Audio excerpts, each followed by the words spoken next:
Buenos días, mi nombre es Óscar Silvilla Mizar, soy residente de segundo año del posgrado de Medicina Interna del Hospital Central de San Cristóbal y en relación a la cátedra de toxicología vamos a hablar hoy sobre lo que son los alucinógenos.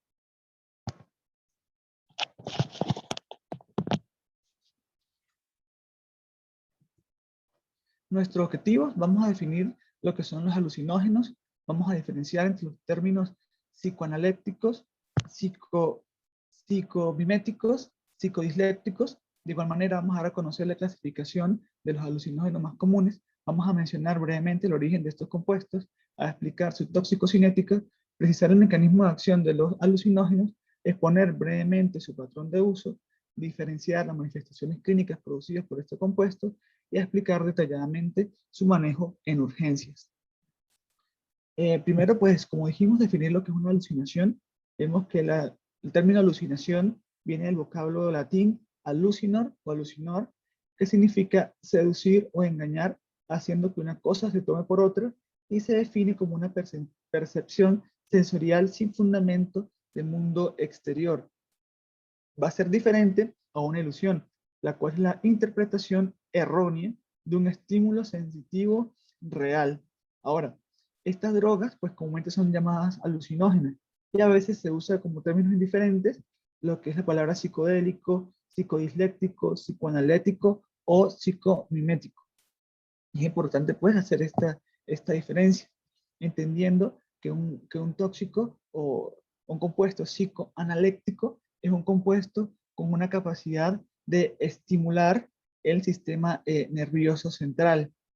Un compuesto psicodisléptico es aquel compuesto con propiedades para deprimir y el sistema nervioso central, y son los fármacos psicomiméticos los que realmente van a ser los llamados fármacos alucinógenos. Y estas alucinaciones pueden ser alucinaciones visuales, pueden ser alucinaciones auditivas o pueden ser alucinaciones táctiles. Con respecto a la clasificación, vamos a clasificarlos en relación a su similitud con los neurotransmisores. En cuanto a los relacionados con el ácido lisérgico, vamos a conseguir lo que es el LSD. En relación a los relacionados, o con respecto a los relacionados con las catecolaminas, vamos a hablar acerca de la mescalina, la L-misina, la miristicina. Con respecto a los relacionados con la serotonina, vamos a hablar sobre la psilocibina, la psilocina, la bufotenina, el ácido iboténico, el mucinol. Con respecto de los anticolinérgicos, hablaremos de la atropina, de la escopolamina, y entre otros hablaremos de los cannabinoides. En cuanto al origen de estos compuestos, vemos que el LSD o la dietilamida del ácido lisérgico es un alcaloide ergótico derivado del hongo cornezuelo del centeno, y se trata de un compuesto sintético inodoro, cristalino o blanco soluble en agua, que en inglés también recibe el nombre de acid, sugar, cups, dose, tripping, y en español pues también puede llevar el nombre de ácido, bicho, sello, luz en el cielo con diamantes, entre otros nombres. Con respecto a la mescalina, vemos que se trata de un alcaloide del grupo de las feniletilamines, de origen natural y que puede replicarse también de manera sintética. Son derivados principalmente del alcaloide de los cactus del peyote y cactus de San Pedro. En cuanto a la limicina y la miristicina, se tratan de compuestos orgánicos de origen natural con múltiples propósitos y provienen de la Myristica fragrans o el árbol de la nuez moscada. Con respecto a la psilocibina y a la psilobina, vemos que la psilocibina es un alcaloide triptánico de origen natural que en el cuerpo se va a metabolizar en psilocina. Este se va a conseguir en alrededor de 200 especies de hongos basidomicetos, principalmente el hongo Psilocybice mexicana, el heme y el conocibe. Con respecto a la bufotenina, es un alcaloide con efectos alucinógenos, derivado de la serotonina por dimetilación de su grupo amina. se aísla de las glándulas cutáneas del sapo Bufo vulgaris y de la planta Mimosia Piptadenia peregrina. Con respecto al ácido ibuténico, es una neurotoxina de origen natural que se metaboliza en mucinol, siendo este más estable y más potente a nivel de psicoactividad. Se van a derivar de la Amanita muscaria, un hongo ampliamente utilizado por los siberianos y los mongoles.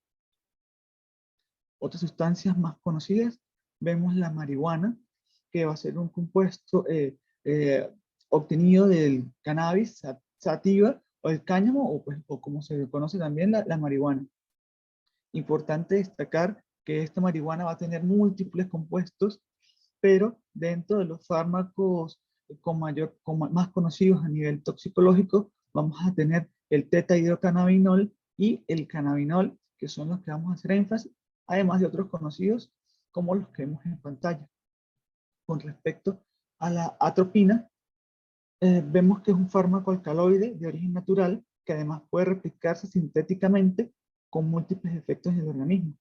La vamos a derivar de plantas como la belladona y otras como la Datura stramonium. En cuanto a la escopolamina o iosina, es un alcaloide tropánico que se encuentra como metabolito secundario de plantas de varios géneros. Entre esas plantas, por ejemplo, el veneno negro. En cuanto a la toxicocinética de estos fármacos, vemos que el LSD se va a absorber por vía oral, aunque se puede absorber bien por cualquier vía.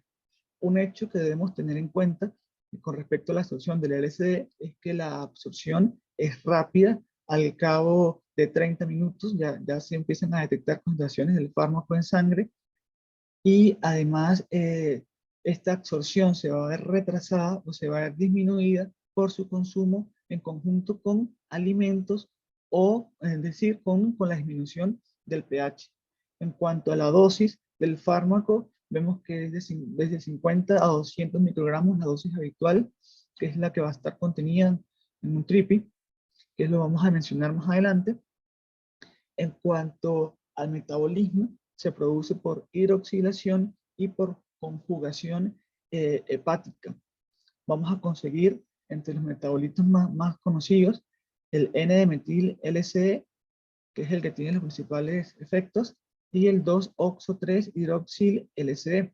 Traigo a colación este último porque es uno de los que más se usa para la detección del LSD en orina, pues este último metabolito se puede conseguir incluso 4 días después de haber estado expuesto al SD.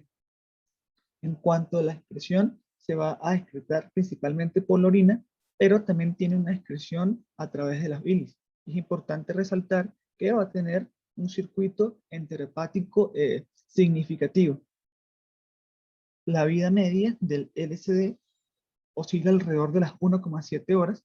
El inicio de los efectos alucinógenos va a estar dado entre los 30 y 60 minutos, con una duración de los efectos de 6 a 12 horas. Traigo aquí, hago énfasis en la palabra aquí días, porque cuando coloco esta palabra días, hago referencia al fenómeno de flashback que produce el LSD, que pues lo voy a detallar más adelante cuando hablemos de las manifestaciones clínicas del fármaco. Con respecto a la mescalina, vemos que se absorbe bien por vía oral, aunque se reporta también su consumo por vía inhalatoria e intravenosa. La dosis de 200 a 500 miligramos, que generalmente están contenidos en una cantidad de 4 a 6 gramos del cactus. La distribución, dada su baja liposolubilidad, pues no es tan amplia, no atraviesa de forma tan fácil lo que es la barrera hematoencefálica. En cuanto al metabolismo, vemos que probablemente es hepático y que va a generar metabolitos como los que vemos en pantalla. Hago esta referencia, pues, porque cuando hablemos de la excreción, vemos que el fármaco se va a excretar un 60-90% sin metabolizar en la orina, pero que este último metabolito también se va a poder excretar por la orina, y es este metabolito el que vamos a detectar incluso 48 horas después de haber estado expuesto al fármaco. La vida media de 6 horas, con inicio de efectos alucinógenos a los 30 a 90 minutos, con una duración de los mismos de 10 a 12 horas. En cuanto a la limicina y la miristicina, van a ser absorbidas por vía oral con una dosis que va a estar alrededor de los 10 a 30 gramos de nuez moscada.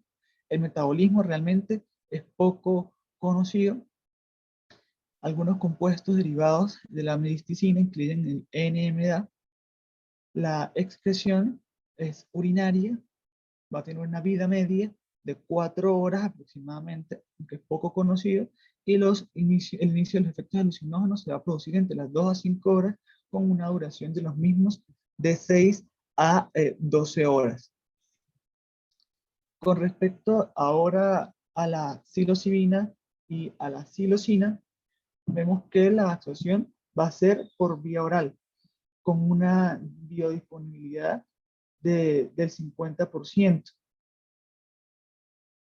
Aquí pues importante, bueno, en cuanto a la dosis primero, de 4 a 6 miligramos, que van a estar contenidos en 5 a 6 gramos de polvo seco. Con respecto al metabolismo, recordar que la forma de ingestión o compuesto se va a ingerir en forma de psilocibina. Esta va a ser desfosforilada por la fosfatasa alcalina en el intestino delgado y va a pasar a su metabolismo, a su metabolito activo, que es la psilocina. Y esta psilocina sí es la que se va a metabolizar a nivel hepático. La excreción, un 75% en orina y el resto en la bilis. Importante que se puede detectar en la orina hasta 7 días después de la exposición al fármaco. En cuanto al inicio de los efectos alucinógenos, van a estar dados entre los 10 a 40 minutos después de haber consumido y con una duración de 4 a 6 horas. La bufotenina se absorbe por vía pulmonar o intranasal. Hay que destacar que no se absorbe por vía oral, o mejor dicho, se va a absorber tan solo por aproximadamente una tercera parte, por lo que sus efectos pues no se recomienda el consumo por vía oral. En cuanto a la distribución, va a tener una baja penetrancia a través de la barrera hematoencefálica y la dosis común de 1 a 20 miligramos. En cuanto al metabolismo, investigaciones sugieren que va a metabolizarse a cargo de la monoaminoxidasa. Y este hecho se ve reforzado por el uso habitual de los consumidores de asociar la bufotenina con la ayahuasca. A pesar de que ese no es el tema principal del seminario, pues bueno, destacar que la ayahuasca es un compuesto que va a inhibir la monoaminoxidasa y por eso pues se asocia a la bufotenina para potenciar los efectos de esta última. Esto pues como un hecho curioso. La degradación o metabolismo va a ser hepático. Con respecto a la excreción, se va a excretar por la orina. El inicio de los efectos, a diferencia de sus similares, pues va a ser rápido, con una duración de 8 horas. En cuanto al ácido ibuténico, se va a absorber por vía oral con una dosis de 50 a 100 miligramos. La excreción va a ser por la orina, con inicio de efectos alucinógenos a los 15 a 20 minutos y con una duración de 4 horas.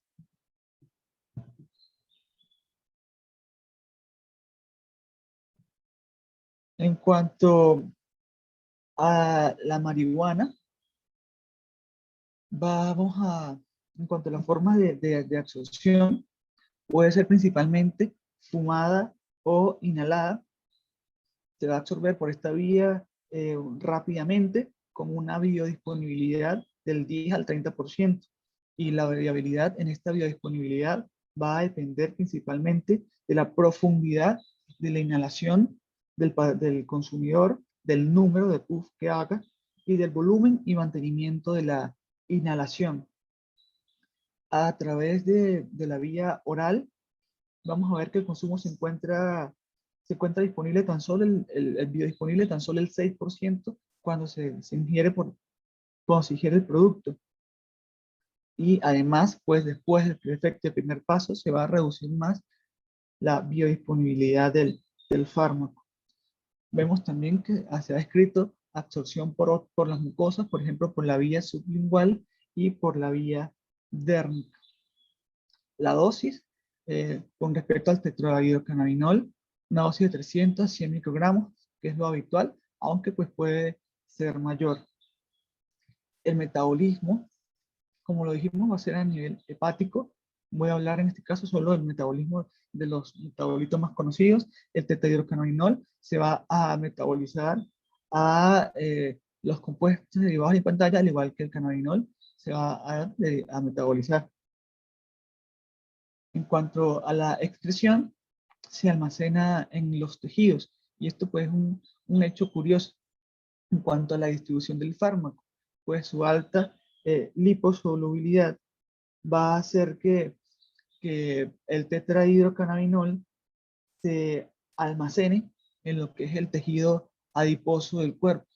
Y este almacén va a depender de dos cosas. En primer lugar, de la cantidad del producto administrado, y en segundo, de la cantidad del tejido adiposo presente en el consumidor. Así, el tetrahidrocannabinol puede permanecer incluso de 2 a 3 semanas almacenado en el tejido adiposo. Y la excreción, que va a ser principalmente urinaria y de las heces, pues puede encontrarse en los metabolitos hasta ese periodo de tiempo. Con respecto a la vida media, de 24 a 36 horas, con una alta unión a proteínas plasmáticas, de un 90 a un 95%. El inicio de los efectos centrales, cuando es por vía fumada o inhalada, va a ser bastante rápido. En cuanto a la escopolamina, tiene una absorción por vía oral, intramuscular o subcutánea, aunque también se ha descrito una administración transdérmica. La dosis va a manifestarse a nivel del sistema nervioso central, incluso a dosis relativamente bajas. El metabolismo va a ser hepático, aunque es poco conocido. La excreción es renal, con una vida media de 6 a 8 horas, y el inicio de los efectos centrales, que también va a ser rápido. Con respecto a la atropina, vemos que va a tener una buena vía oral, una buena absorción a través de la vía oral, intramuscular, subcutánea o intraósea. Y a diferencia de la escopolamina, pues sí se requiere de altas dosis para generar efectos en el sistema nervioso central. El metabolismo va a ser hepático. Con respecto a la distribución, va a tener una muy buena distribución y va a atravesar de manera efectiva lo que es la barrera hematoencefálica e incluso la placentaria. En cuanto a la excreción, es inalterada y a través de metabolitos por la vía urinaria, con una vía media de 4 horas y una unión a proteínas plasmáticas en un 50%, con el inicio de los efectos centrales de manera rápida. Hablemos ahora de los mecanismos de acción de estos compuestos. Hablemos primero o detallemos lo que es el mecanismo de acción del LSD. Lo vamos a comparar con el producido por los relacionados con las catecolaminas y con las serotoninas. Hablaremos luego del mecanismo de acción de la marihuana y finalmente de los antimuscarínicos. Con respecto al mecanismo de acción del LSD, vemos que, primero recordemos que las neuronas serotoninérgicas están situadas en los núcleos del RAFE y sus vías se proyectan a múltiples áreas del cerebro, entre ellas la corteza y el sistema límbico.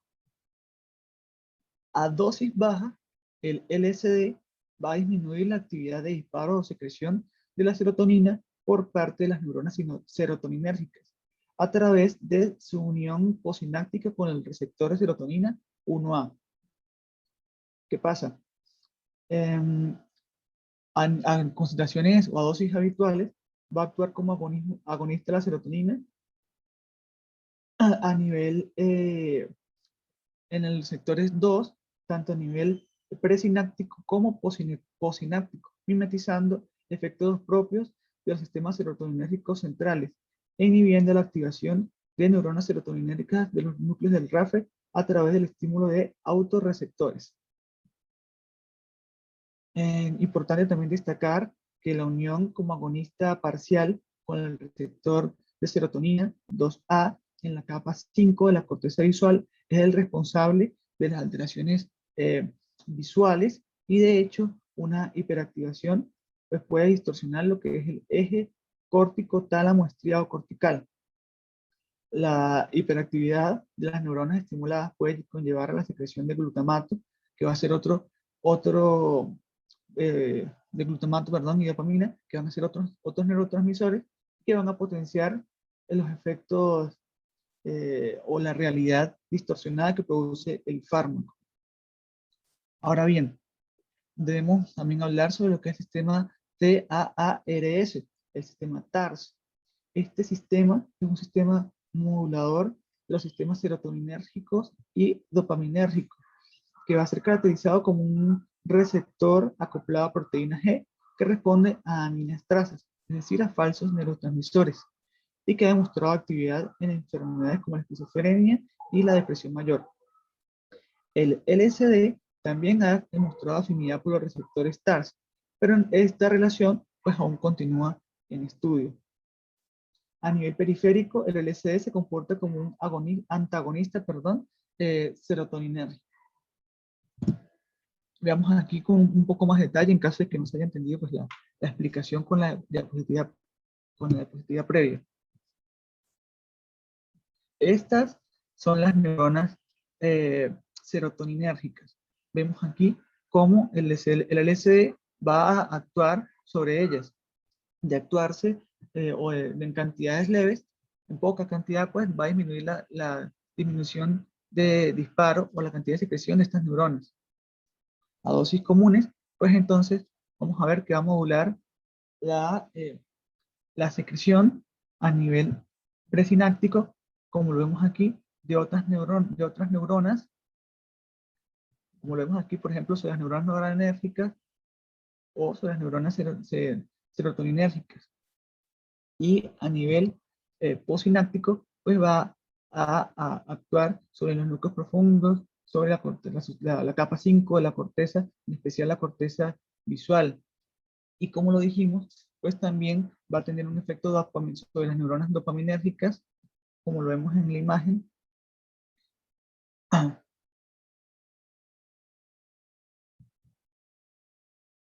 Ahora, relacionémoslos con el mecanismo de acción que van a producir los subsimilares. Con respecto a la mescalina, vemos que los efectos farmacológicos son similares a esta, pero 4000 veces menos potentes, dado que posee un segmento feniletilamina, siendo un análogo estructural de catecolaminas, tiene efecto también dopaminérgico. Con respecto a la elimicina y a la miristicina, vemos que la miristicina puede actuar como un inhibidor de la monoaminoxidasa, contando además con un posible efecto agonista sobre los receptores de serotonina. Puede ser metabolizado a compuestos con propiedades similares a las anfetaminas, con sus respectivos efectos psicomiméticos. Con respecto a la bufotenina, va a ser químicamente similar a la serotonina, teniendo efectos psicodélicos parecidos a la psilocina. La psilocibina y la psilocina, vemos que la psilocibina, como lo dijimos, se fosforila a psilocina, la cual va a actuar como un agonista parcial de varios receptores de serotonina y posee pues, una alta afinidad por el receptor de serotonina 2A en el cerebro. Con menor afinidad se va a unir al receptor de serotonina 1A, al 1D y al 2C. Estos receptores serotoninérgicos van a interactuar con diferentes grupos de neuronas involucradas en la percepción. En cuanto al ácido iboténico y al mucinol, vemos que van a disminuir la recaptación de la serotonina en el cerebro y en la periferia. El ácido iboténico no cruza la barrera hematoencefálica, sino que es parcialmente metabolizado y transformado en mucinol. Y este mucinol pues va a ocupar los receptores GABA y va a producir un efecto, un potente agonista de esto. Por esto en las manifestaciones clínicas vemos que el estado general del paciente que consume ácido buténico y mucinol pues va a ser diferente y va a estar dado pues por la estimulación de estos receptores GABA, que recordemos que principalmente pues son depresores. Ya lo vamos a explicar mejor cuando lleguemos a la parte de manifestaciones clínicas. Ahora bien, con respecto al mecanismo de acción de lo que es la marihuana, primero pues destacar lo que es el sistema endocannabinoide para poder precisar el mecanismo de acción de la marihuana.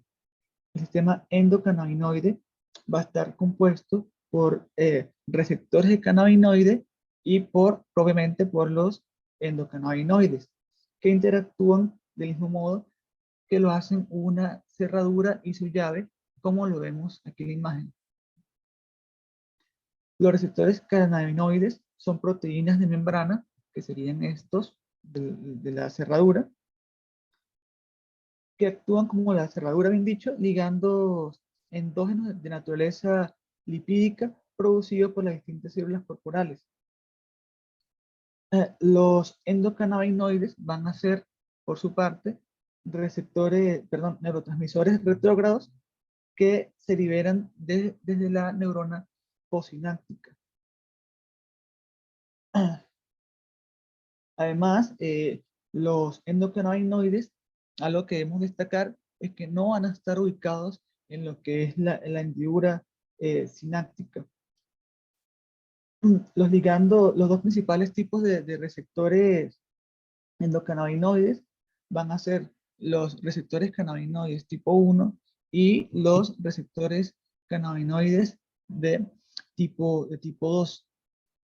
En este sentido, pues los cannabinoides los receptores tipo 1 van a ser los receptores metabotrópicos que se encuentran con mayor abundancia en el cerebro y su presencia han sido ampliamente estudiados en los humanos. Los receptores CB1 se expresan en forma elevada en el hipocampo, en los ganglios basales, en el córtex y en el cerebelo. Con menor frecuencia van a estar expresados en las amígdalas, en el hipotálamo, en el núcleo accumbens, en el tálamo, la materia gris periapendicular y en la médula espinal. Los receptores SB1 también se expresan en varios órganos periféricos, por lo tanto están presentes en los adipocitos, en el hígado, los pulmones, la musculatura lisa, tracto gastrointestinal, entre otros. Con respecto a los receptores CB2, vemos que su distribución es bastante distinta y principalmente va a estar restringido a la periferia, en las células del sistema inmunitario, por ejemplo, los macrófagos, los neutrófilos, monocitos, linfocitos B, linfocitos T y células de la microglía. En este sentido, pues el tetahidrocannabinol va a ser este endocannabinoide, o sea, va a ser la función de la llave y va a actuar sobre la neurona presináptica mediante el efecto de la adenilciclasa y canales de potasio unidos a los receptores CB1. Va a ejercer tanto mecanismos excitatorios e inhibitorios mediante la inhibición de la liberación de neurotransmisores inhibitorios como el GABA o de otros neurotransmisores excitatorios como el glutamato, como la adrenalina, la dopamina o la serotonina, y de aquí su capacidad pues para producir una variedad de efectos, tanto depresores y excitación en el sistema nervioso central. Y esto pues explicaría, por ejemplo, la sedación y la euforia que se produce de manera simultánea. Destacando pues siempre que la forma exacta en que se producen todos estos efectos pues es realmente desconocida. En cuanto a los fármacos anticolinérgicos, vemos que la atropina y los compuestos relacionados como la escopolamina, pues compiten contra la acetilcolina y otros agonistas muscarínicos por el sitio de la acetilcolina ortostérica en el receptor muscarínico, que va a ser un receptor pues acoplado a proteína G. Debemos destacar que el antagonismo por la atropina el antagonismo de la atropina es un antagonismo competitivo. Por lo tanto, es superable si la acetilcolina se encuentra a una concentración elevada en los receptores muscarínicos. ¿Qué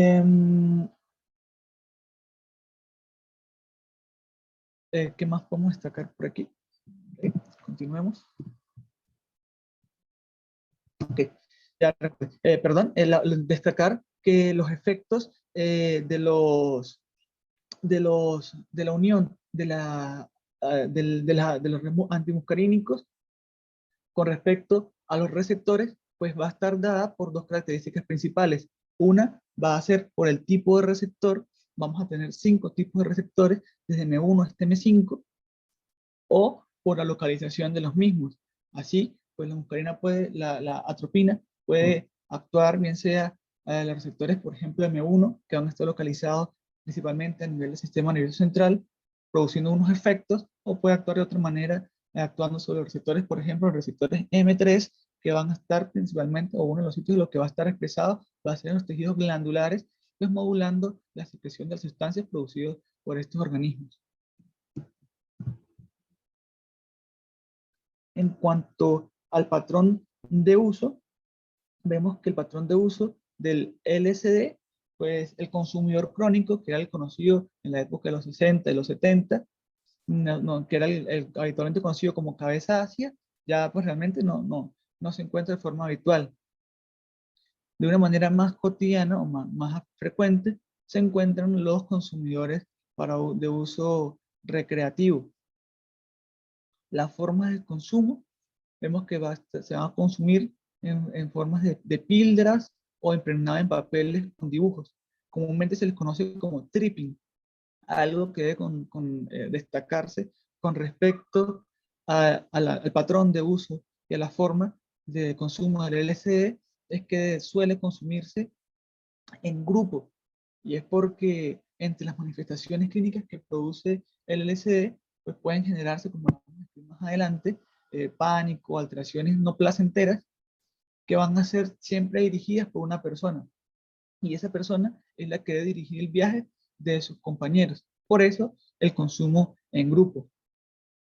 En cuanto a la mescalina y a la L-misina, se consumen desde la antigüedad como motivos religiosos y espirituales por tribus indígenas.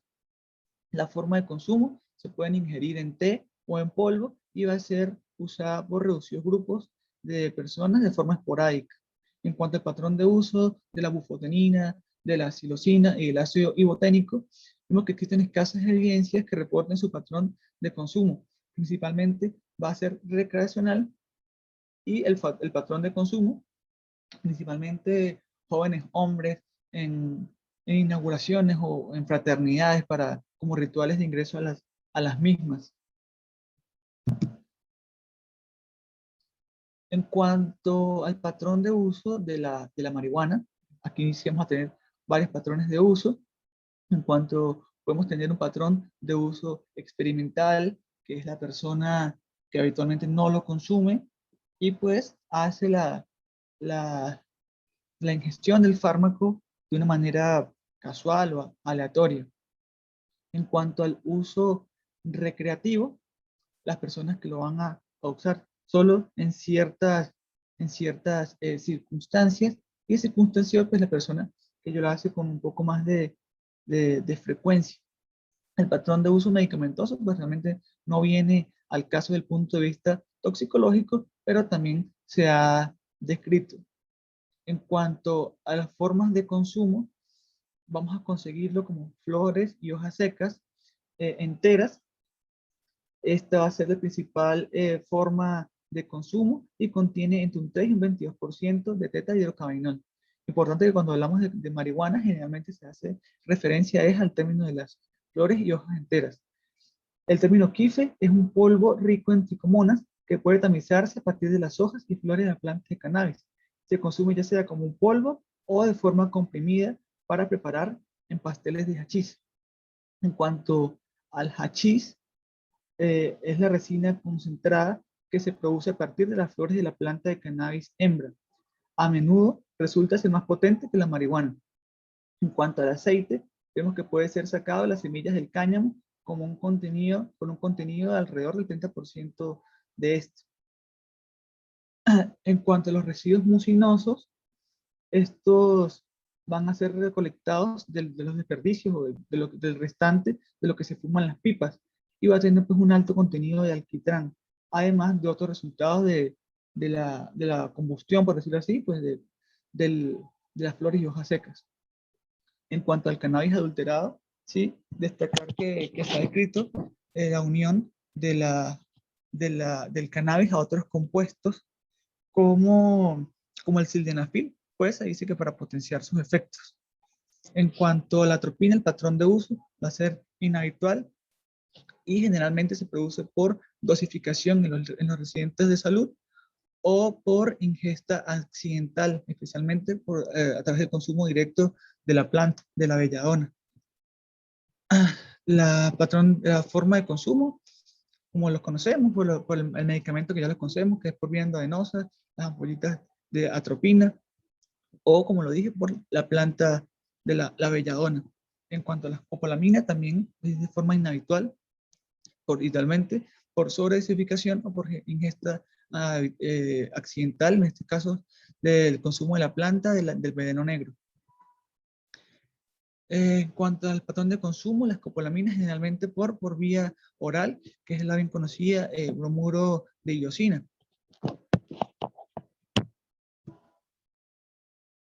En cuanto a la intoxicación aguda, vamos a hacer pues, la comparación de las manifestaciones clínicas producidas por estos compuestos.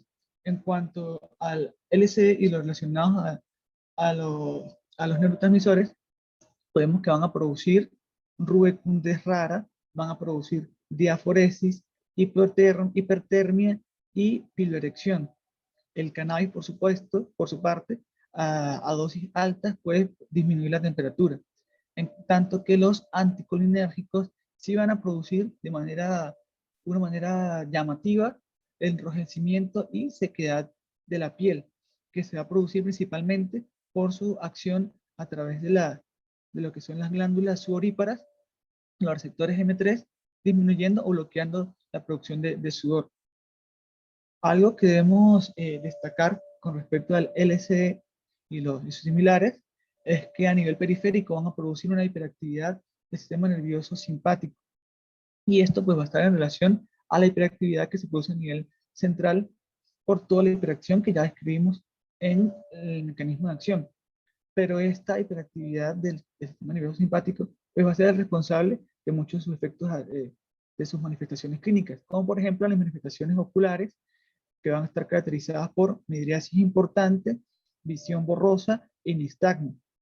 Destacar dentro de ellos que la bufotenina pues, es una de las que produce mayor midriasis y que con respecto al nistagmo horizontal pues, va a ser la limicina y la mesticina los que van a ser responsables de esta manifestación.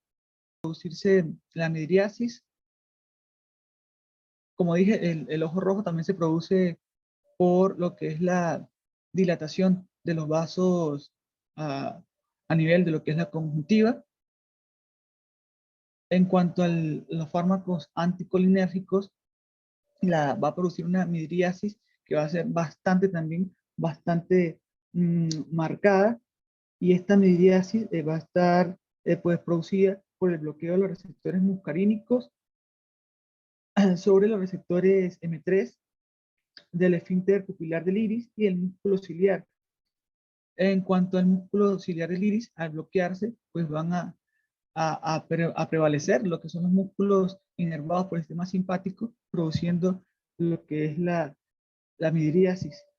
Y con respecto a la visión borrosa, pues va a estar dada por la relajación de ese músculo ciliar, lo que no va a permitir la acomodación del cristalino y con la consecuente visión borrosa, que es una característica bastante distintiva de la intoxicación por estos compuestos y que va a ser especialmente la visión borrosa con respecto a los objetos cercanos. En cuanto al LSD, va a producir en los efectos cardiovasculares hipertensión o hipotensión, aunque va a ser más frecuente la hipertensión, como bien lo dije, por sus efectos simpático-miméticos. En cuanto al cannabis, puede producir hipotensión ortostática, bradicardia o taquicardia. En los anticolinérgicos, a través de sus receptores M2, va a producir taquicardia por estimulación directa sobre el nodo sinusal. Puede producir también hipertensión arterial. Con respecto a las glándulas salivales, el LSD y los similares va a producir o puede producir cialorrea, en tanto que los anticolinérgicos sí van a estar caracterizados por una serostomía que va a ser franca y que también va a estar mediado por el bloqueo de los receptores M3 sobre las glándulas sudoríparas. Con respecto de los alucinógenos, en cuanto al sistema genitourinario, vemos que van a producir aumento del tono del útero, el cannabis va a producir aumento del tono vesical y los anticolinérgicos a través de sus receptores M3 van a producir aumento de la vejiga y el uréter. Y es por esto que incluso algunos pacientes que llegan o que se encuentran en las áreas de emergencia con la intoxicación por estos fármacos, pues pueden tener globo vesical. Con respecto al sistema nervioso central, digamos que de una manera común, generalmente el LSD, la mescalina, derivados también de la serotonina, pues van a producir temblores, convulsiones a dosis elevadas, van a producir hiperreflexia, hiperalgesia y alteraciones de las funciones mentales. De este grupo de fármacos, el que va a producir una clínica diferente, como bien lo dije, va a ser el mucinol, que pues por su acción sobre los receptores GABA, pues va a producir más bien un estado sedatorio. Con respecto al cannabis, a nivel del sistema nervioso central, pues va a alterar lo que son los sentidos, va a producir ataxia y un retraso en las respuestas motoras. Con respecto a los fármacos anticolinérgicos, destacar primero que la penetración de la escopolamina al sistema nervioso central pues va a ser mayor. La atropina va a producir excitabilidad de una manera marcada, en tanto que la escopolamina puede producir depresión e euforia. En una primera instancia se produce lo que es la depresión, hablando en tiempo, con la posterior aparición de la euforia. Pueden producir también convulsiones y coma. Ahora, la conducta.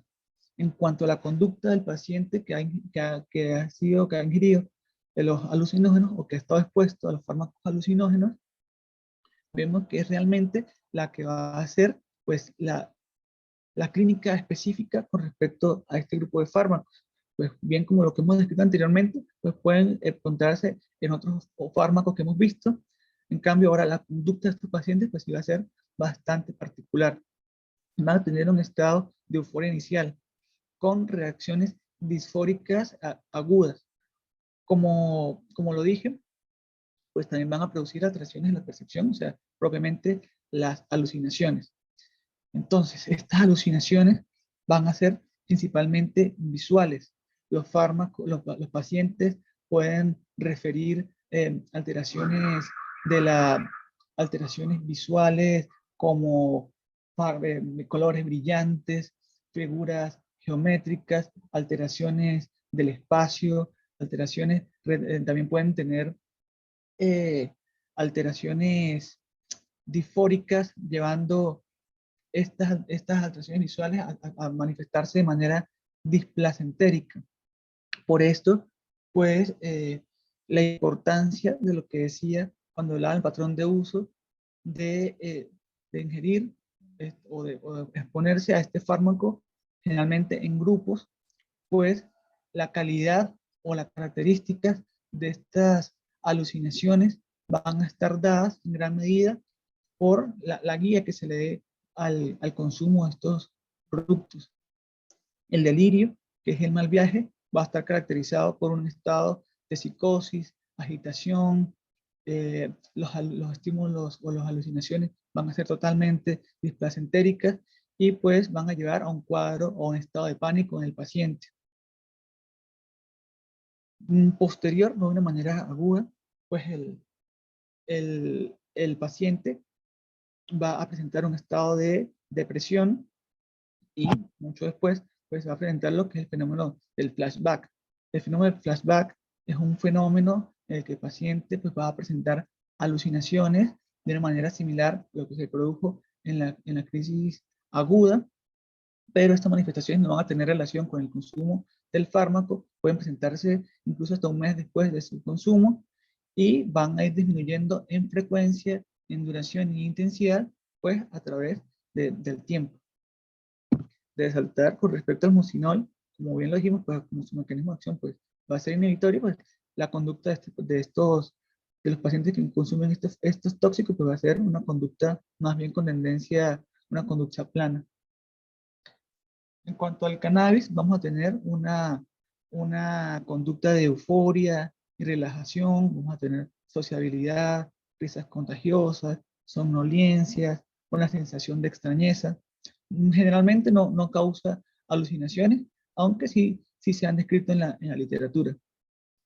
Los fármacos anticolinérgicos, debatible la presencia de anamnesia. Hay estudios que hablan de que sí, que generalmente la escopolamina puede producir una anamnesia de la memoria reciente.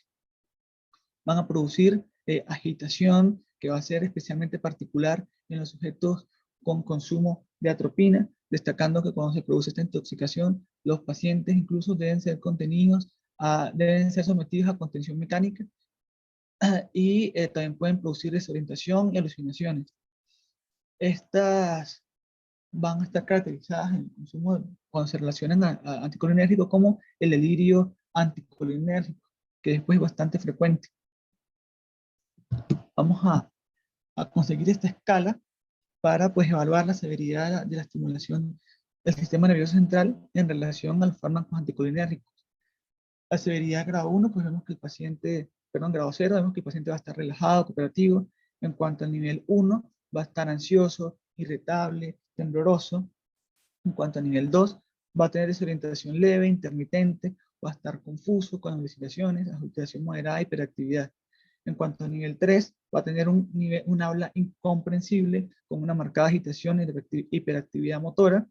Y a nivel 4, pues es cuando vamos a conseguir las convulsiones o el coma. A nivel respiratorio, en los alucinógenos vamos a tener taquipnea, en el cannabis vamos a tener broncodilatación y los antimuscarínicos a través de su unión con el receptor N3 vamos a tener la disminución de la secreción bronquial y broncodilatación. A nivel gastrointestinal vamos a tener con los alucinógenos náuseas, vómitos y anorexia. Con el cannabis vamos a tener estimulación del apetito y la ingesta oral, que no va a estar dado por un mecanismo directo a través del estómago, sino que va a producirse por la interacción con la grelina, que es una hormona que va a estimular lo que es el circuito del hambre. Van a producir disminución del vaciamiento gástrico y la motilidad intestinal en general.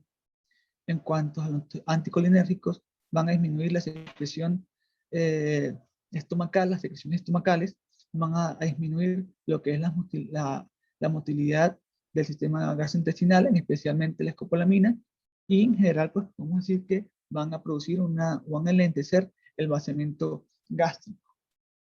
La causa de muerte con respecto a los alucinógenos, vemos que van a ser los cuadros psicóticos, especialmente el suicidio y en el contexto de un paciente con un mal viaje. En cuanto al cannabis, la causa de muerte muy poco frecuente va a ser que se produzca la muerte por el consumo del cannabis. En cuanto a los anticolinérgicos, también es raro que se produzca la muerte por el consumo de estos fármacos. En cuanto al manejo, pues principalmente el reconocimiento de la clínica.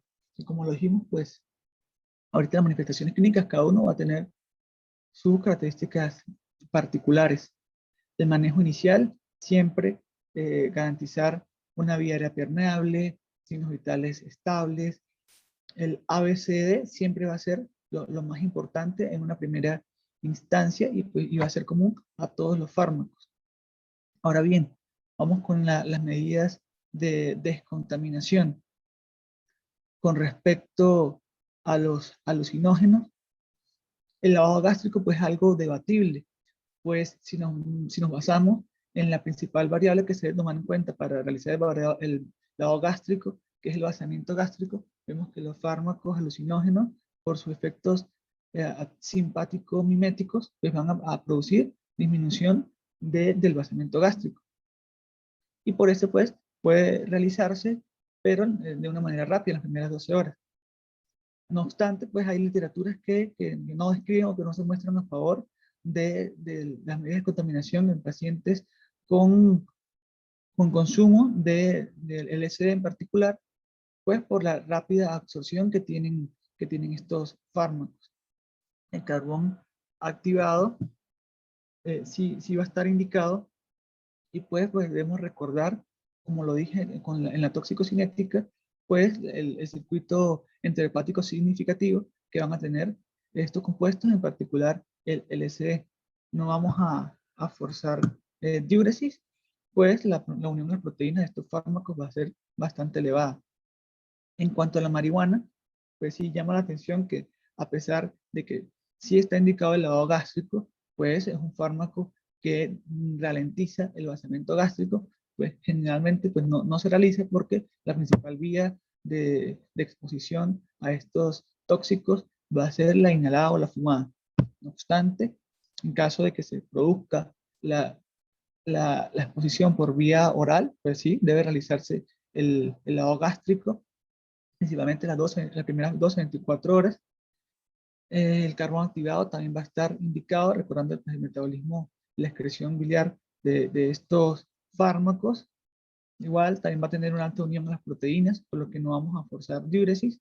Y en cuanto a los anticolinérgicos, aquí, cuando se produce por vía oral, generalmente a través del consumo, principalmente de lo que es la planta, en particular cuando se habla de la belladona o de derivados o de medicamentos derivados del bromuro de diosina, cuando hablamos de la escopolamina, pues sí va a estar indicado el lavado gástrico. Recordemos que estos fármacos sí van a disminuir de manera franca lo que es el vaciamiento gástrico. Se puede realizar el lavado gástrico en las primeras 24 a 48 horas. El carbón activado también va a estar indicado, recordando lo que es el circuito enteropático que se produce en estos pacientes, y vamos o no a forzar diuresis en los mismos. En cuanto al manejo específico, vemos que los pacientes con consumo de LSD derivados de las catecolaminas y serotoninérgicos, pues en vista de su agitación, en primera instancia, debemos garantizar la administración de benzodiazepinas para conseguir pues disminuir los niveles de excitación. De igual manera, es recomendable, dado que la principal causa de muerte es el suicidio, pues debemos garantizar al paciente un sitio agradable, con una buena iluminación, en un espacio que esté solo, sin estímulos que lo puedan perturbar, para tratar de tranquilizar su estado. Las convulsiones que son raras, pero en caso de presentarse, pues vamos a manejarlas con diazepam o midazolam endovenoso. En cuanto a la marihuana, en caso de presentarse agitación excesiva, pues vamos a administrar lo que son las benzodiazepinas. Las convulsiones también son raras, pero pues igual se manejan con diazepam o midazolam. En cuanto a la hipotensión, basta con la posición de Trendelenburg generalmente, o la administración de cristaloides para pues retornar a niveles de presión arterial adecuados. En cuanto a los fármacos anticolinérgicos, en primera instancia vamos a usar para casos de agitación benzodiazepinas para conseguir un efecto de tranquilizador. Ya vamos ahorita sobre la fisostigmina en la siguiente diapositiva, porque su uso pues también es bastante debatible. Y para pues las convulsiones vamos a manejar con diazepam o midazolam, de igual manera principalmente endovenoso. Como lo digo, pues el manejo con respecto a la fisostigmina y la atropina pues es bastante debatible, y pues, podemos leer diferentes opiniones en la literatura. A nivel de mecanismo de acción, la fisostigmina es un inhibidor de la acetilcolinesterasa, por lo que aumenta la cantidad de acetilcolina disponible en la hendidura sináptica, conllevando una mayor competencia por los receptores muscarínicos.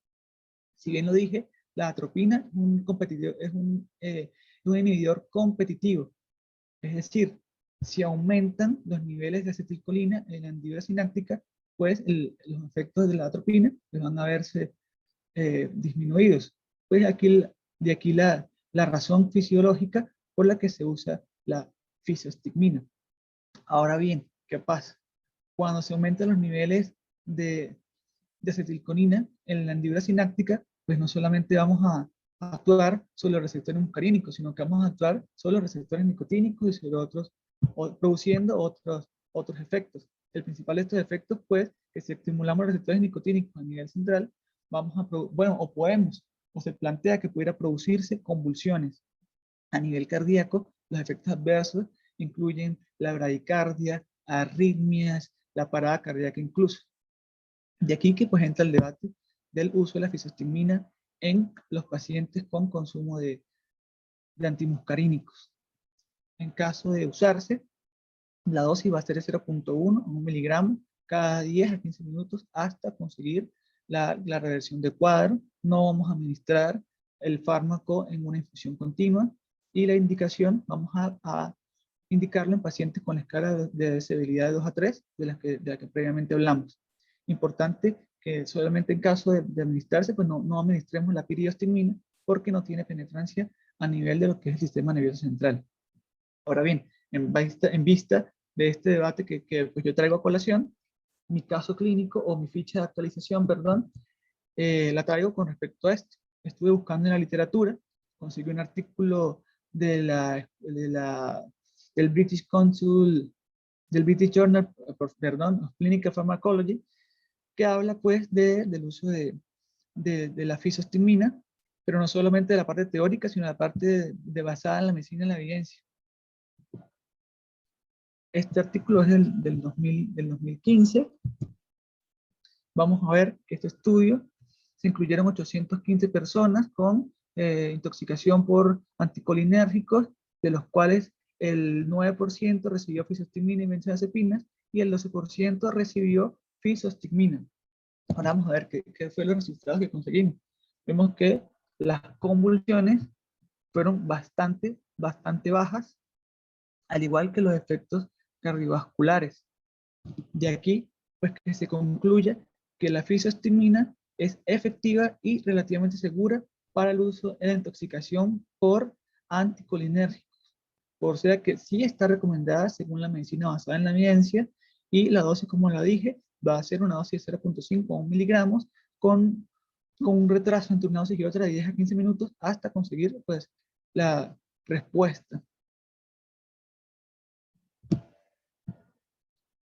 Aquí pues mis referencias bibliográficas que la voy a dejar al final o en la descripción del video en caso de cualquier duda. Muchísimas gracias realmente por la atención. Espero pues haber sido de ayuda con este video.